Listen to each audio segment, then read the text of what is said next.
अस्सलामुअलैकुम। हमारे JNM kitchen में आप सबको खुश आमदीद। आज हमारे किचन में बन रहा है आलू गोश्त। तो चलिए जी अपनी रेसिपी शुरू करते हैं इस दुआ के साथ कि अल्लाह ताला सबके दस्तरखान भरे रखे, आबाद रखे, आमीन सुम्मा आमीन। यहाँ पे मेरे पास गोश्त है, ये 500 ग्राम गोश्त है। गोश्त को मैंने पहले पका लिया पानी में डाल के, इसमें नमक, लहसुन और हल्दी डाल के मैंने इसको उबाल दिया है और इसमें मैंने कोई स्पाइसेस शामिल नहीं किए।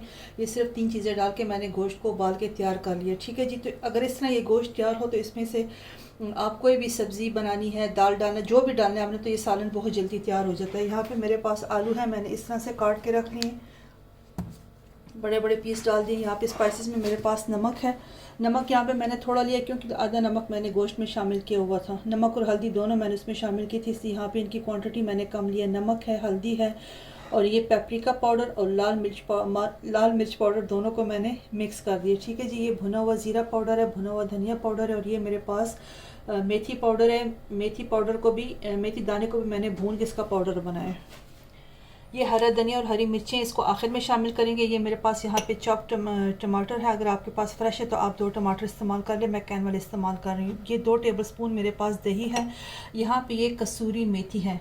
मेथी को मैंने अच्छे से धो के इसमें रखा। आप भी जब भी कसूरी मेथी इस्तेमाल करें तो उसको ज़रूर इस्तेमाल करने से पहले धो लिया करें, क्योंकि इसमें मिट्टी बहुत ज़्यादा होती है। यहाँ पे ये मेरे पास स्लाइस में कटे हुए प्याज हैं।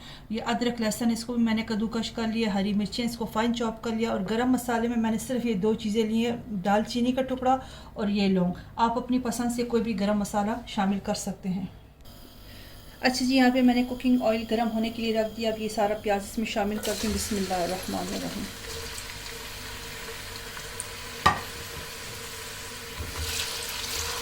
प्याज को हल्का सा सुनहरा होने देंगे और इसके बाद फिर अदरक लहसुन डालेंगे, वो फिर आपको दिखाती हूँ प्याज को कलर देने के बाद।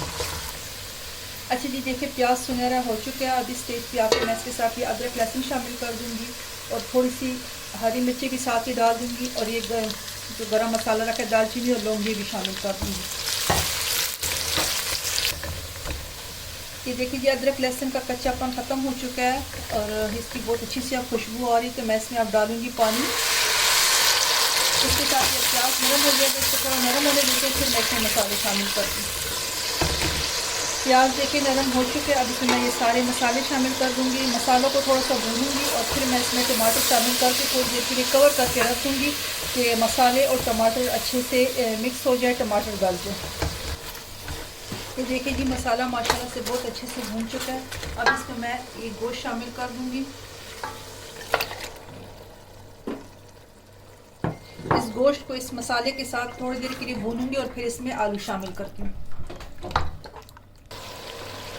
ये देखिए जी गोश्त को मैंने इस मसाले के साथ 2 मिनट के लिए मैंने इसको भून लिया। बाकी मैं आलू डाल के भूनूंगी। अच्छा, आलू काटते वक्त मैंने इसके बीच में छुरी के साथ कट सा लगा दिया कि मसाला सारा इसके अंदर भी जाए। ठीक है जी। अब आलू डाल के मैं इसको भूनूंगी। अच्छा जी, देखिए ये 2 से 3 मिनट के लिए मैंने आलू और गोश्त को अच्छे से इस मसाले में भून लिया। अब इसमें मैं दही शामिल करूँगी। दही शामिल करते वक्त आप आंच को बिल्कुल कम कर दिया करें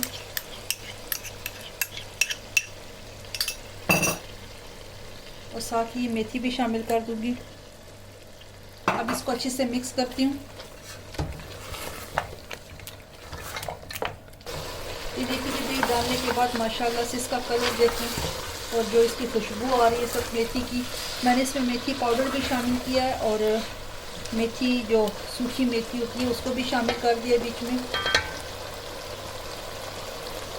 अब मैं इसमें पानी शामिल करती हूँ। मैं गर्म पानी शामिल कर रही हूँ। कोशिश करें कि भूनने के बाद आप भी गर्म ही पानी इस्तेमाल करें।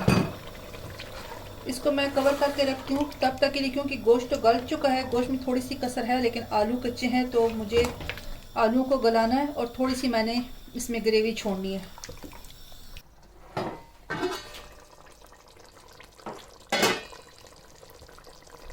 देखिए जी माशाल्लाह से मज़ेदार आलू गोश्त पक के तैयार हो चुका है। अब इसमें मैं थोड़ा सा आखिर में गरम मसाला शामिल करती हूँ और ये साबुत मिर्च डाल दूँगी और थोड़ा सा हरा धनिया, और थोड़ा सा हरा धनिया गार्निशिंग के लिए छोड़ दूँगी। मैं इसको 2 मिनट के लिए कवर करके रखती हूँ, फिर डिश आउट करके आपको दिखाती हूँ।